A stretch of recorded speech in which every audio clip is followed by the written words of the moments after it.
আসসালামু আলাইকুম। আমার নাম হচ্ছে মাসুদ রানা। তো আমার ইউটিউবের নাম হচ্ছে মাসুদ রাইডার 2। তো এই ইসলামিক কথাটা শুনে যান, ভালো লাগবে আশা করি। আপনি যখন নিজের ঘরে নীরবে কান্না করবেন, আল্লাহ তখন ফেরেশতাদের উদ্দেশ্য করে বলেন, কোন জিনিস আমার এই বান্দার চোখে পানি আনলো? ফেরেশতাগণ বলেন, আপনার বান্দা সুখে নেই, আপনার বান্দা অনেকদিন হাসেনি। এই বলে ফেরেশতাগণ কান্না করতে থাকেন এবং আল্লাহকে বলেন, হে আমার রব, আপনি তো জানেন আপনার এই বান্দার হৃদয়ে কি রয়েছে, অতএব আপনি তার জন্য সবকিছু সহজ করে দিন।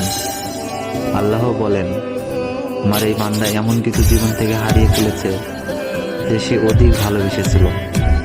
অতএব আল্লাহ বলেন, আমি শপথ করছি, আমার বান্দা যা তার জীবন থেকে হারিয়েছে তার চেয়ে উত্তম জিনিস আমি তাকে এনে দিব, যা দেখে দুনিয়া ও আখিরাতে সবাই বিস্মিত হবে।